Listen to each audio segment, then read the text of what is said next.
ನಮಸ್ಕಾರ ವೀಕ್ಷಕರೇ, Karnataka power TV ನ್ಯೂಸ್ಗೆ ತಮ್ಮೆಲ್ಲರಿಗೂ ಸ್ವಾಗತ. ವಾರ್ತೆಗಳ ವಿವರ. ಲಕ್ಷ್ಮೀ ವರಹಾಸ್ವಾಮಿ ದೇವಸ್ಥಾನದಲ್ಲಿ ಶಾಸ್ತ್ರೋಕ್ತ ನಿಯಮಗಳೊಂದಿಗೆ ಗರುಡ ಸ್ತಂಭ ಜೋಡಣೆ.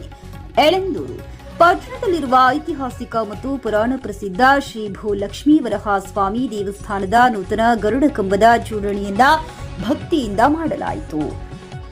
ಈ ಸಂದರ್ಭದಲ್ಲಿ ಇತಿಹಾಸಕಾರ ಹಾಗೂ ಉಪನ್ಯಾಸಕರಾದ ಅಂಬಳಿ ಶ್ರೀನಿವಾಸ್ ಮಾತನಾಡಿ, ಭಕ್ತಾದಿಗಳ ಕೋರಿಕೆ ಮತ್ತು ದೈವ ಸಂಕಲ್ಪದಿಂದ ಎಳಂದೂರಿನ ಅಶ್ವಿನಿ ಆಸ್ಪತ್ರೆಯ ಸಂಸ್ಥಾಪಕರಾದ ಡಾಕ್ಟರ್ ರಮೇಶ್ ಉಡುಪಾರವರು ಮತ್ತು ಶ್ರೀಮತಿ ಶಶಿಕಲಾ ರಮೇಶ್ ಅವರು ಗರುಡ ಕಂಬದ ದಾನಿಗಳಾಗಿದ್ದು, ಇವರು ಕಳೆದ ವರ್ಷದ ಶ್ರಾವಣ ಮಾಸದಲ್ಲಿ ಶ್ರೀ ಭೂಲಕ್ಷ್ಮೀ ವರಹಾಸ್ವಾಮಿ ದೇವಸ್ಥಾನದ ಜೀರ್ಣೋದ್ಧಾರ ಕಾರ್ಯವನ್ನ ಕೈಗೆತ್ತಿಕೊಂಡು ಸುಸೂತ್ರವಾಗಿ ಅಂತಿಮಗೊಳಿಸಿ ಸಕಲ ಭಕ್ತರ ಸಮ್ಮುಖದಲ್ಲಿ ದೇವಾಲಯವನ್ನ ಲೋಕಾರ್ಪಣೆ ಮಾಡಿದ್ದರು.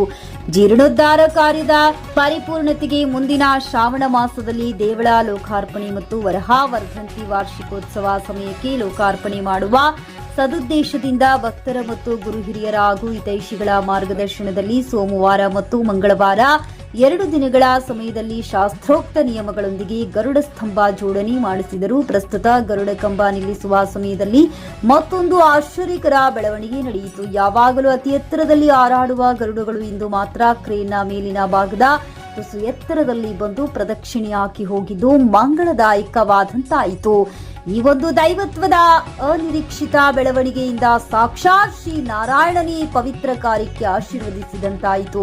ಇನ್ನು ಗರುಡ ಕಂಬದ ಹಿನ್ನೆಲೆ ಗಮನಿಸುವುದಾದರೆ, ಅಯೋಧ್ಯೆಯ ಶ್ರೀರಾಮನ ವಿಗ್ರಹಕ್ಕೆ ಶಿಲೆ ದೊರೆತ ಸ್ಥಳದಿಂದಲೇ ಮಾಡಿಸಬೇಕೆಂಬ ಸಮಸ್ತ ಭಕ್ತ ಮಹಾಶಿಯರ ಬಯಕೆಯಂತೆ ಅಲ್ಲಿಂದಲೇ ಶಿಲೆ ತಂದು ಪ್ರಧಾನ ಶಿಲ್ಪಿಗಳಾದ ಶ್ರೀ ಸೋಮು ಮತ್ತು ತಂಡದವರು ಆಕರ್ಷಕವಾಗಿ ರಚಿಸಿರುವುದು ವಿಶೇಷ. ಸಮಿತಿಯ ಪದಾಧಿಕಾರಿಗಳು ಸೇರಿ ಭಕ್ತರೊಂದಿಗೆ ಒಂದು ಪೂರ್ವಭಾವಿ ಸಭೆ ನಡೆಸಿ ಮುಂದಿನ ವರಹಾವರ್ಧಂತಿ ಮಹೋತ್ಸವಕ್ಕೆ ಗರುಡ ಕಂಬ ಲೋಕಾರ್ಪಣೆ ಮಾಡಲಾಗುತ್ತದೆ ಎಂದು ಸೇವಾ ಸಮಿತಿ ಅಧ್ಯಕ್ಷರು ಡಾಕ್ಟರ್ ಶಶಿಕಲಾ ರಮೇಶ್ ಮತ್ತು ಪುರೋಹಿತ್ ವರ್ಗದವರು ಮಾಹಿತಿ ತಿಳಿಸಿದ್ದಾರೆ. ವರದಿ ಗೂಳಿಪುರ, ಮಣಿಕಂಠ ನಾಯಕ್.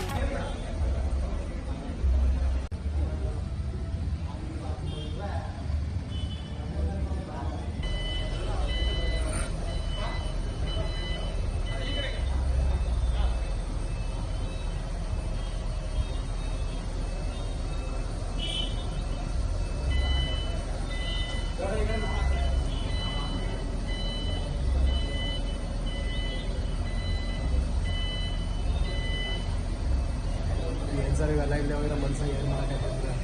ಅವಾಗೆಲ್ಲ ಮೆಷಿನ್ ಮರಳಲ್ಲಿ ಇಲ್ಲೆಲ್ಲ ಮರಳು ಗುಡ್ಡೆ ಹಾಕ್ಬಿಟ್ಟು ಅದ್ರ ಮೇಲೆ ಹೆಚ್ಚು ಮಡ್ತಿರಂತ ಅಲ್ಲೆಲ್ಲ ಮಾಡೋರು ನೋಡಿ. ಅರಮನೆ ನೋಡಿದ್ದೀರಾ? ನೋಡಿ, 200 ಅಡಿ ಪಿಲ್ಲರೇ ಇಲ್ಲ ಸೆಂಟ್ರಲ್ಲಿ. 200 ಅಡಿಗೆ ಪಿಲ್ಲರೇ ಇಲ್ಲ ಸೆಂಟ್ರಲ್ಲಿ. ಆಗ ಕಲೆ ಚೆನ್ನಾಗಿತ್ತು, ಈಗ ಕಲೆದು ಕೊಲೆ. ಇಲ್ಲಿ ಮಾಡೋರಿಗೆ ಮುರುಗಡೆ ಮಾಡ್ತಾರೆ.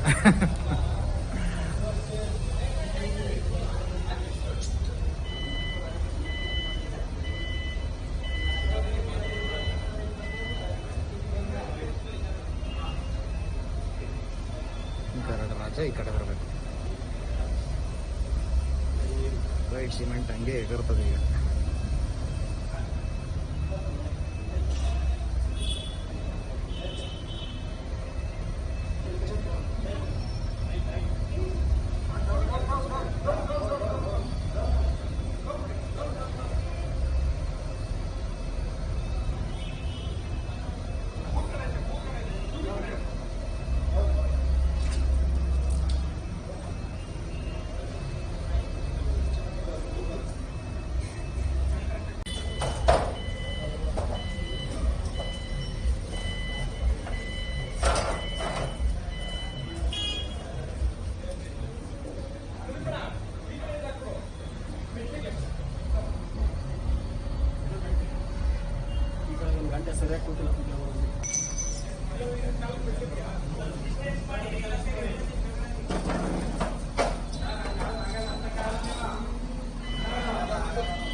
ಯಳಂದೂರು ಪಟ್ಟಣದಲ್ಲಿರ್ತಕ್ಕಂಥ ಐತಿಹಾಸಿಕ ಮತ್ತು ಪುರಾಣ ಪ್ರಸಿದ್ಧ ಭೂಲಕ್ಷ್ಮೀ ವರಹ ಸ್ವಾಮಿ ದೇವಾಲಯವನ್ನು ನಾವು ನೋಡ್ತೀವಿ.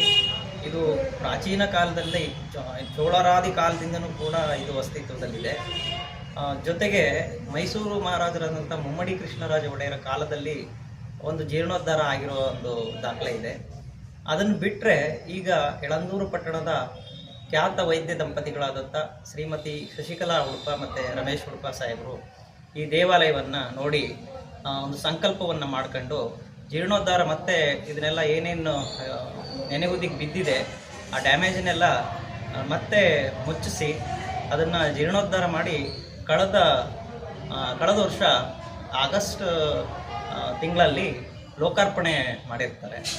ಸೊ ಆ ಸಂದರ್ಭದಲ್ಲಿ ಭಕ್ತಾದಿಗಳ ಕೋರಿಕೆ ಮೇರೆಗೆ ಮತ್ತು ಈ ಜನತೆಯ ಕೋರಿಕೆ ಮೇರೆಗೆ ಅವರ ಒಂದು ಸಂಕಲ್ಪದಲ್ಲಿ ಆ ವೈದ್ಯ ದಂಪತಿಗಳು ಸಂಕಲ್ಪವನ್ನು ತಟ್ಟುಕೊಂಡು ಈ ಒಂದು ಗರುಡಗಂಬವನ್ನು ಪ್ರತಿಷ್ಠಾಪನೆ ಮಾಡೋ ಒಂದು ಸಂಕಲ್ಪ ಮಾಡ್ಕೊಂಡಿದ್ದಾರೆ. ಹಾಗಾಗಿ ಮುಂದಿನ ಆಗಸ್ಟ್ಗೆ ಈ ಲೋಕಾರ್ಪಣೆ ಮಾಡಿ 1 ವರ್ಷ ವಾರ್ಷಿಕೋತ್ಸವ ಸಂದರ್ಭದಲ್ಲಿ ಮತ್ತು ವರಹ ವರ್ಧಂತಿ ಸಂದರ್ಭದಲ್ಲಿ ಈ ಗರುಡಗಂಬವನ್ನು ಲೋಕಾರ್ಪಣೆ ಮಾಡಬೇಕು ಅಂತ ನಿನ್ನೆ ಶಾಸ್ತ್ರೋಕ್ತವಾಗಿ 2 ದಿನಗಳ ಶಾಸ್ತ್ರ ಏನಿದೆ ಅದನ್ನು ನೆರವೇರಿಸಿ ಈ ನಿನ್ನೆ ಜೋಡಣೆಯನ್ನು ಆಗಿದೆ. ಅಂತಂದರೆ ಗರುಡಗಂಬ ಜೋಡಣೆ ಮಾಡಿದ್ದಾರೆ. ಅಂದರೆ ಭಂಡಾರ ಅಂದರೆ ಅರಿಶಿನ ಕುಂಕುಮ ನೈವೇದ್ಯ ಎಲ್ಲನೂ ಪೂಜೆ ಎಲ್ಲ ಇಟ್ಟು 2 ದಿನ ಅದಕ್ಕೆ ಭಂಡಾರಾಭಿಷೇಕ ಅರಿಶಿನಾಭಿಷೇಕ ಎಲ್ಲ ಮಾಡಿ 2 ದಿನ ಶಾಸ್ತ್ರ ಸಂಪ್ರದಾಯ ಪ್ರಕಾರ ಪದ್ಧತಿ ಪ್ರಕಾರ ಮಾಡಿ ನಿನ್ನೆ ಜೋಡಣೆ ಆಗಿದೆ. ಜೋಡಣೆ ಆಗಬೇಕಾದ್ರೆ ದೊಡ್ಡ ಕ್ರೈನ್ ಮುಖಾಂತರ ಆಗೋ ಸಂದರ್ಭದಲ್ಲಿ ಒಂದು ಚಮತ್ಕಾರ ಆಗಿದೆ. ಏನು ಚಮತ್ಕಾರ ಅಂತಂದರೆ ಇವತ್ತು ನೋಡಿ ಒಂದು ಗರುಡ ಪಕ್ಷಿನೂ ಇಲ್ಲ. ಆ ಪ್ರತಿಷ್ಠಾಪನೆ ಮಾಡಬೇಕಂದ್ರೆ ಜೋಡಣೆ ಮಾಡೋ ಸಂದರ್ಭದಲ್ಲಿ ಒಂದು 10 ಹದ್ದುಗಳು ಗರುಡ ಪಕ್ಷಿಗಳು ಇಲ್ಲಿ ಬಂದು ಪ್ರದಕ್ಷಿಣೆ ಹಾಕೋದು. ಆ ಪ್ರದಕ್ಷಿಣೆ ಹಾಕಿದ ಮೇಲೆ ಸುಲಲಿತವಾಗಿ ಜೋಡಣೆಯನ್ನು ಮಾಡಲಾಯಿತು. ಇದು ಕೂಡ ದೈವ ನೇಮ ಅಂತ ನಾವು ಅನ್ಕೋಬೋದು. ಜೊತೆಗೆ ಏನು ದೈವ ನಿಯಮ ಇದೆ ಆ ಪ್ರದಕ್ಷಿಣೆ ಹಾಕಿದ ನಂತರ ಈ ಎಲ್ಲ ಕಾರ್ಯಕ್ರಮ ಜೋಡಣೆ ಕರೆಕ್ಟಾಗಿ ಆಯಿತು. ಇದು ಮಹಿಮೆನೇ ಇರ್ಬೋದು ಅಂತ ನನ್ನ ಅಭಿಪ್ರಾಯ ಆಗಿದೆ. ಜೊತೆಗೆ ಈ ಖ್ಯಾತ ದಂಪತಿಗಳು ವೈದ್ಯ ದಂಪತಿಗಳು ಇದನ್ನು ಸಂಕಲ್ಪ ತೊಟ್ಕೊಂಡು ಮಾಡಿದಾರಲ್ಲ, ಇದು ನಿಜಕ್ಕೂ ಯಳಂದೂರು ಪಟ್ಟಣ ನಮ್ಮಂತೆಯವ್ರಿಗೆ ಅಥವಾ ಈ ಜನತೆಗೆ ನಾವು ಅವ್ರನ್ನ ಈ ಪಟ್ಟಣದಲ್ಲಿ ಪಡೆದಿರೋದು ನಮ್ಮ ಪುಣ್ಯ ಅಂತ ನಾನಾದರೂ ಭಾವಿಸ್ತೀನಿ. ಸ್ಥಳೀಯ ಇತಿಹಾಸಕಾರ ಮತ್ತು ಉಪನ್ಯಾಸಕ ಶ್ರೀನಿವಾಸ್ ಅಂಬ್ಳೆ.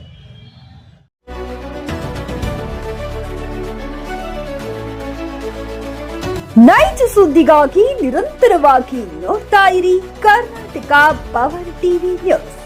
ನೀವು ಇನ್ನ ನಮ್ಮ ಚಾನೆಲ್ ಸಬ್ಸ್ಕ್ರೈಬ್ ಮಾಡಿಲ್ಲ ಅಂದ್ರೆ ಕೂಡಲೇ ಸಬ್ಸ್ಕ್ರೈಬ್ ಮಾಡಿ, ಲೈಕ್ ಮಾಡಿ, ಕಮೆಂಟ್ ಮಾಡಿ ಮತ್ತು ಶೇರ್ ಮಾಡಿ.